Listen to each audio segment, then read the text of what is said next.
From 2K a month as a corporate finance salesperson in Canary Wharf to earning over $32,000 a month as a remote high ticket closer. Here is the journey that I personally went on and the exact amount of money I was able to earn along the way during every single role. Let's get straight into it. So a lot of you probably know a lot of my journey already, but I'm actually going to be breaking down the exact amount of money I was able to make as a closer and take home commissions on every single offer I was on, the exact mistakes I made, and how you can actually avoid them yourself so that you maximize your earning potential. So let's go back to the beginning. I graduated from the University of Bristol studying an economics degree and went into the standard, successful route that anyone studying economics would, into corporate finance in Canary Wharf.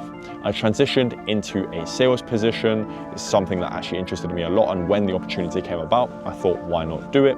But you mostly have a base salary and very, very small capped commissions, which means at the end of the month, you're earning between £2,000 to £2,500 as someone who's a graduate in the company. And even my seniors who are 15, 20 years senior of me weren't earning in the super high 6 or 7 figures as you might imagine. To be honest, a lot of the people that I did actually encounter in Canary Wharf working in finance aren't earning anywhere near as much as you may think they're earning simply from the facade that is around them. So back in 2024, once I got into my corporate finance sales position, I was earning roughly between £2,000 to £2,500 a month as a corporate finance salesperson for a finance firm in Canary Wharf. I then transitioned into remote high ticket closing as a result of being trained and then placed on an offer by my good friend Isaac, who is now my business partner, and we together run a sales agency called God Made Sales, where we help closers, aspiring salespeople break into remote high ticket sales.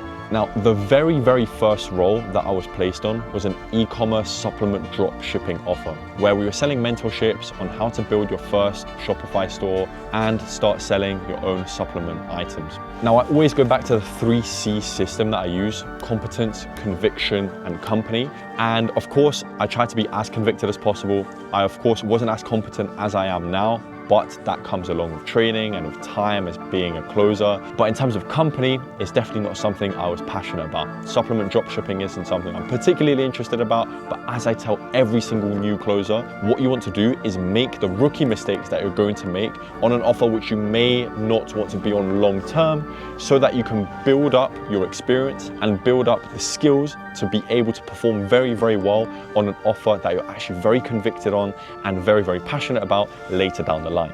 Now, pushing aside whether I was actually convicted or liked or was passionate about the company or the product I was selling at all, I was very, very pleasantly surprised with the healthy commissions I was able to make from that alone. In the month of February, I was able to hit my very first 10K month on the first month of full-time closing beyond January, where I was kind of dabbling in it alongside my corporate finance sales position. In January itself, whilst I was closing alongside working my 9-to-5 job, I was able to make roughly $3,000, $4,000, which was amazing because this is more than my actual full-time job.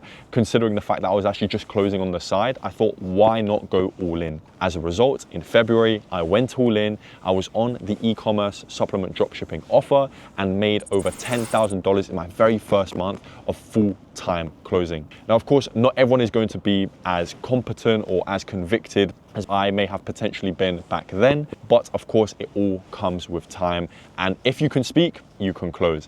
That is our mentality. Even my dad, for example, who is a Polish builder, if I got him on a Polish construction offer, he could sell on that if he had the correct training, of course. Now, the only issue I had in February was, of course, I was enjoying the freedom that I was having whilst I was on this offer, but I actually had quite a lot of spare time and the calendar was not being filled up with as many calls as I had wished. As a result, come March, Isaac placed me on an investment banking mentorship offer, which was an absolute godsend, simply because the reason I actually left my corporate finance sales position in the first place was because I received an offer to be a closer on a capital advisory offer. Something which essentially meant that I could name myself an investment banker, which was my goal from the very beginning of going to university to study economics. I failed at becoming an investment banker, but now going into this online space, I felt like I had succeeded.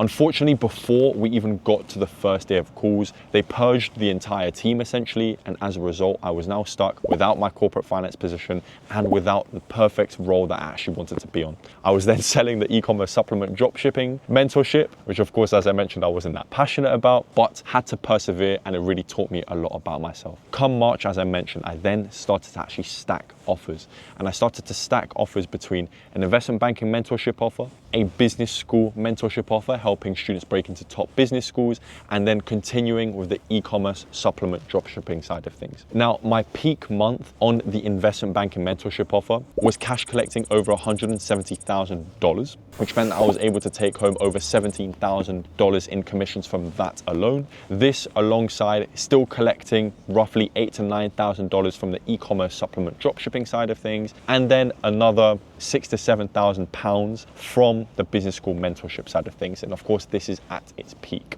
Now, once you're stacking 3 offers, it's quite difficult to manage your time. And as you guys can imagine, your time, your free time is then very, very limited. But of course, the grind, the hustle is then worth it to be in places like this later down the line, where you're able to ski on a random Thursday, be in Bulgaria one day, be in Switzerland the next day, be in Austria the next week, be in Poland next week, Dubai. It's all worth it if you put the grind and the hustle in early to then be able to experience the freedom later. I actually listened to Eddie Hearn quote a verse from the Bible, which essentially said that the pain that you're feeling now is nothing compared to the joy that you'll feel later. And of course, this is the exact same thing here. Stacking 3 offers, as I mentioned, you don't have as much spare time, but as a good closer, if you're able to manage your calendars correctly and manage expectations with all of the offer owners, you will be able to make a killing.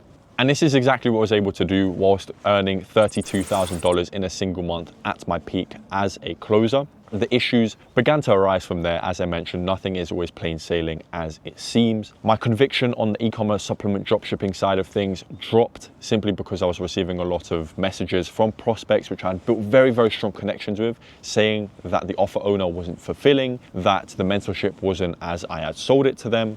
And in addition to this, my commissions also weren't being paid out. They started to become very, very delayed. And in the end, once I offboarded off the offer, I didn't get paid out my final commission check, as potentially expected, considering the industry that I was in. So there's of course issues with some offers that you'll be on, but it's part and parcel with the game. But of course, you have to take it as a blessing in disguise, simply because I was able to hone in on my skills and close on 2 offers which I was very, very confident in. The business school mentorship side of things and the investment banking mentorship side of things, which actually also allowed me to have a bit more spare time and balance playing paddle, which I love, going to the gym, but then also closing when the time comes. Now, after doing that for roughly a year, I have now ascended to a sales management position at Ireland's fastest growing investment bank, where we help connect investors to businesses and raise capital for them. So a position that I'm very, very convicted in, a position that I'm very, very confident in and very, very happy in, considering the full circle moment that I believe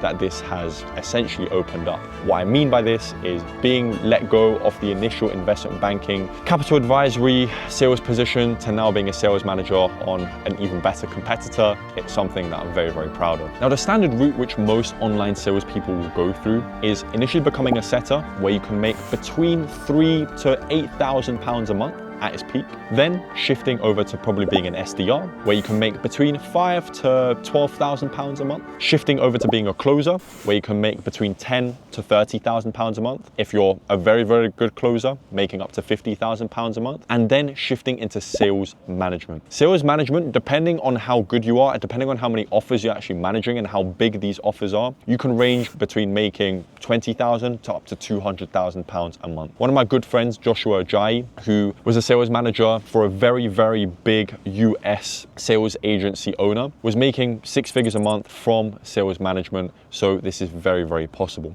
And this is the exact arc which most people go down. I'd personally recommend to actually go and be trained to become a closer and then of course skip over the initial setting and SDR process, but some may want the foundations or may need the foundations to then actually learn sales at that lower level to then be able to progress to become a better closer and become a better sales manager later down the line. Now, something which I also wanted to touch upon are the 3 traps which are very, very easy to fall down if you're not careful as a top closer. Number 1 is that 10K a month ceiling.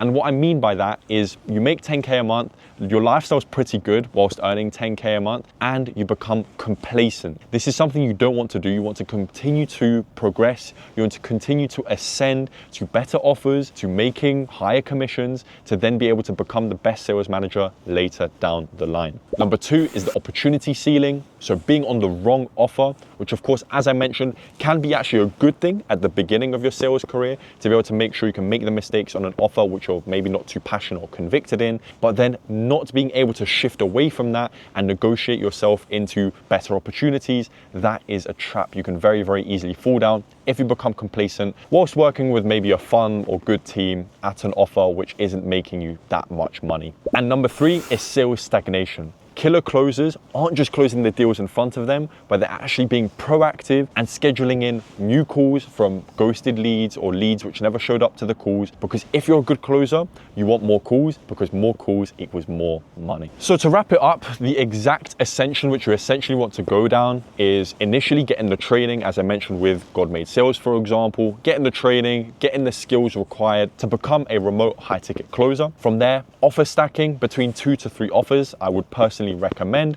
Don't go above 3, as you're not going to be able to manage your time, manage your expectations with the offer owners, and you're probably going to be fired as a result, not keeping the best offers around. Then ascending to sales management, which is a completely different playbook in terms of the skills required, but I'll touch upon that in a different video. But essentially the reason as to why you actually want to aim to end up in sales management is because as a closer, you are limited by time. Even if you're the best closer, you can only take 1 call at one time.